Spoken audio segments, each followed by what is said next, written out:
इन 3 स्थानों पर बेटी का विवाह नहीं करना चाहिए।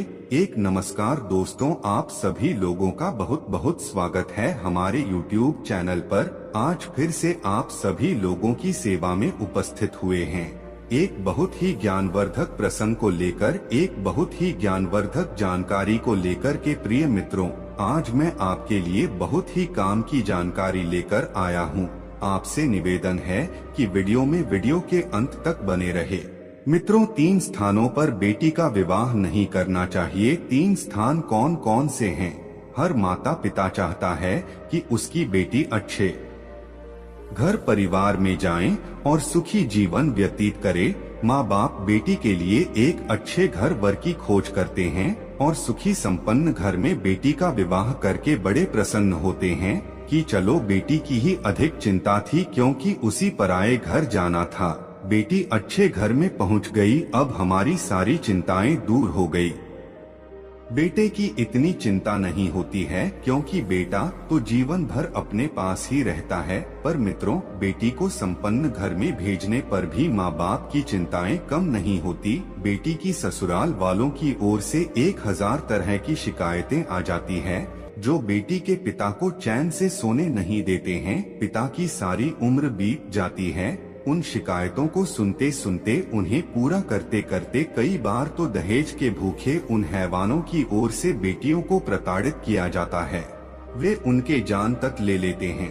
ऐसे में एक बेटी के पिता का दुख और बढ़ जाता है। बेचारा पिता कर भी क्या सकता है, अपनी बेटी के लिए न्याय मांगते मांगते कोर्ट कचहरी के जीवन भर चक्कर काटता रहता है। कई बार न्याय हो भी जाता है और कई बार न्याय नहीं मिल पाता है। आखिर मन मारकर बैठने के अतिरिक्त उसके पास कोई विकल्प नहीं रहता। बेटी भी चली गई और कोर्ट कचहरी के चक्कर भी लगा लिए। बेटी जीवित थी तो उसकी खुशियों के लिए दौड़ता रहा, बेटी मर गई तो उसके न्याय के लिए दौड़ रहा है। दौड़ते दौड़ते बाल पक गए, शरीर पर झुर्रियां पड़ गई और एक दिन सांसें थम जाएंगी, सब कुछ खत्म हो जाएगा। कितना संघर्ष भरा है एक पिता का जीवन। अपनी बेटी से ही अनुमान लगा लेना कि दूसरे की बेटी के माता पिता का क्या हाल होगा। हर बेटी के माँ बाप को आज मैं एक महत्वपूर्ण संदेश दे रहा हूँ जो आपके लिए, आपकी बेटी के लिए हित भरा हो सकता है। आइए इस कहानी के माध्यम से समझते हैं कि बेटी का विवाह किन किन स्थानों पर नहीं करना चाहिए। मित्रों, किसी नगर में एक रामू नाम का निर्धन व्यक्ति रहता था। उसकी एक बहुत सुंदर 16 वर्ष की बेटी थी जिसका नाम था सुमन। रामू अपनी इकलौती बेटी से बहुत स्नेह करता था। सुमन बहुत ही होशियार और होनहार लड़की थी। वो रोजाना विद्यालय जाती और विद्यालय से लौटकर अपने पिता को खाना पहुंचाने जाती थी। उसका पिता रामू एक सेठ के यहाँ मजदूरी करता था। रामू जब भी खाना लेकर जाती तो सेठ उसे खूब गौर से देखता था और सोचता था कि यह लड़की बड़ी ही सुंदर और बुद्धिमान, सुशील और संस्कारी लग रही है। क्यों न इसी में अपने घर की बहू बना लूं। मुझे अपने बेटे की शादी तो कहीं ना कहीं से करनी ही है। उसका क्या पता वो कैसे गुण विचारों की हो। कहते हैं घर की स्त्री यदि पढ़ी लिखी और संस्कारी हो तो घर स्वर्ग बन जाता है, और यदि वह विचारों वाली आ जाए तो वही घर नरक बन जाता है। घर में अशांति और क्लेश फैले रहते हैं। सेठ सोचने लगा कि सुमन तो मेरी देखी हुई है, इससे अधिक अच्छे विचारों की बहू मेरे लिए नहीं मिल सकती। यही सोचकर सेठ ने एक दिन रामू से कहा, हे भाई रामू, यदि आपकी इच्छा हो तो मैं तुम्हारी बेटी सुमन को अपने घर की बहू बनाना चाहता हूँ। तुम्हारी सुशील कन्या यदि मेरे घर में आ जाएगी तो मेरे घर की किस्मत चमक जाएगी। सेठ की बात सुनकर पहले तो रामू को कुछ आश्चर्य ऐसा हुआ कि सोचा सेठ जी मुझसे मजाक कर रहा है।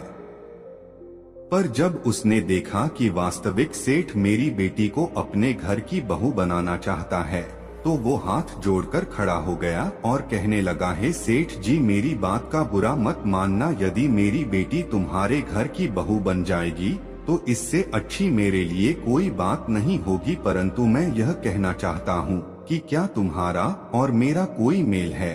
आप एक धनी सेठ है और मैं कहा आपका नौकर। हमारे तुम्हारे बीच में भारी असमानता है। विद्वान लोग कहते हैं कि मित्रता और विवाह संबंध बराबर वालों में ही शोभा देती है। बड़े छोटों के बीच संबंध ज्यादा दिन तक नहीं टिक पाते हैं, और मेरी तो इतनी भी हैसियत नहीं कि मैं आपकी बारात की ही खातिरदारी भी कर सकूं। ऐसा बोल कर रहा था तो मुझे शर्मिंदा मत करो। तब सेठ कहता है, ये रामू, तुम चाहे कुछ भी कहो, पर हमारे घर की बहू तुम्हारी बेटी ही बनेगी। मित्रों, इतना कहकर सेठ अपने घर पहुंचा और अपनी सेठानी और बेटे से परामर्श लिया। सेठानी और उसका बेटा एकदम से उछल पड़े, कहने लगे, आपकी बुद्धि तो खराब तो नहीं हो गई? उस गरीब मजदूर और हमारा क्या मेल है? वो मजदूर भला हमारे लिए क्या दे सकता है? तब सेठ बोला, है सेठानी, वो अपनी रतन जैसी कन्या हमें देगा, और वह भी संस्कारी और सुशील है। इससे ज्यादा तुम्हें क्या उम्मीद रखनी चाहिए? कन्या धन से बड़ा कोई धन नहीं होता। तुम चाहे करोड़ों की दौलत जोड़कर रख लो, यदि बहू खराब आ जाए तो दौलत कितने भी नष्ट हो जाता है। यदि बहू ईमानदार और शिक्षित होगी तो कंगाल परिवार भी संपन्न हो जाता है। सेठानी के बार बार मना करने पर भी सेठ नहीं माना और उसने जबरदस्ती अपने बेटा का विवाह रामू की बेटी के साथ कर दिया। रामू सेठ के घर में अपनी बेटी को शादी कर बड़ा खुश था, परंतु एक मजदूर की बेटी बहू बनकर सेठ के घर में आ गई। ये बात सेठानी और उसके बेटे को सही नहीं जंची। उसे दिन रात प्रताड़ित करने लगे, परंतु सेठ के डांटने पर वे चुप हो जाते थे। उन्होंने उसे घर से निकालने का बड़ा प्रयास किया, परंतु सेठ के रहते उनकी मंशा सफल नहीं हो सकी। धीरे धीरे इसी प्रकार कई वर्ष बीत गए। सुमन सेठानी को फूटी आंख नहीं सुहाती थी। वे मौका ढूंढते थे कि कब इसे अपने घर से बाहर करें। मित्रों, सहयोग से एक दिन सेठ की मृत्यु हो गई। सेठ के मरने के बाद सेठानी और उसके बेटे ने एक योजना बनाई कि क्यों न बहू को जहर देकर मार दिया जाए, और फिर से सेठानी अपने बेटे का विवाह किसी धनी परिवार से कर लेगी। उन दोनों ने सुमन को मारने का निश्चय कर लिया।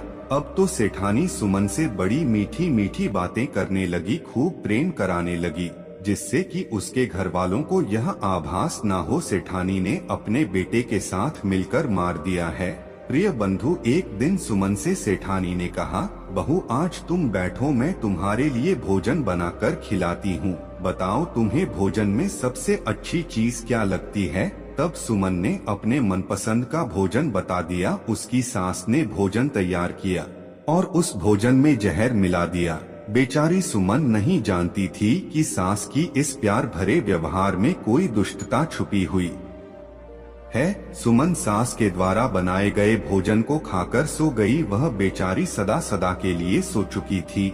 जब यह बात रामू पता चली तो वह समझ गया कि उसकी बेटी ने जहर नहीं खाया, बल्कि उसे जहर देकर मारा गया है। उसे सेठानी और उसके बेटे की मनसा को पहले से जानता था। पहले भी उनका व्यवहार बेटी ठीक नहीं था। वह तो सेठ की वजह से शांत बने रहते थे।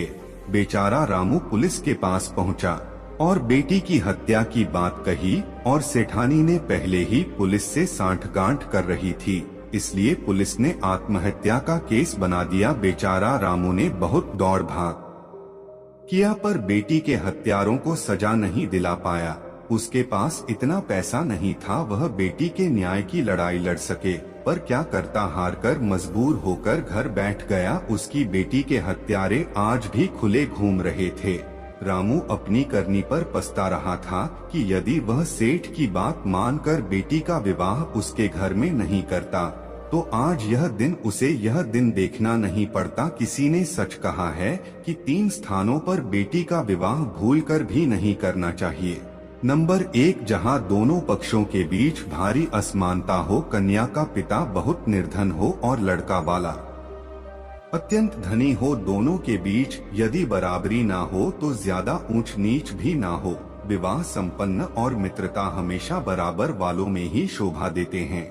नंबर 2, जो धन के अत्यंत लोभी हो, पैसों के लिए कुछ भी करने को तैयार हैं, पैसों के लिए वे अपना मान सम्मान भी बेचने को तैयार हो, ऐसे लोगों में बेटी का विवाह नहीं करना चाहिए। नंबर 3, जो परिवार संस्कारों से रहित हो, जो वेद के पठन पाठन से रहित हो, जिनके घरों में पुरुषों स्त्री और पुरुषों के शरीर पर बहुत लंबे बाल उगे हो, जिन स्कूलों में कुष्ठ के रोगी हो, मिर्गी के रोगी हो, बवासीर के रोगी हो, जिन कुलों में सफेद दाग के रोगी हो, ऐसे परिवारों में धन धान्य से संपन्न होने पर भी बेटी का विवाह नहीं करना चाहिए। मित्रों, यदि यह वीडियो आपको पसंद आया हो तो वीडियो को लाइक करना, शेयर करना और चैनल को सब्सक्राइब करना। मिलते हैं अगली कहानी में, अगली वीडियो में। आप सभी का बहुत बहुत धन्यवाद।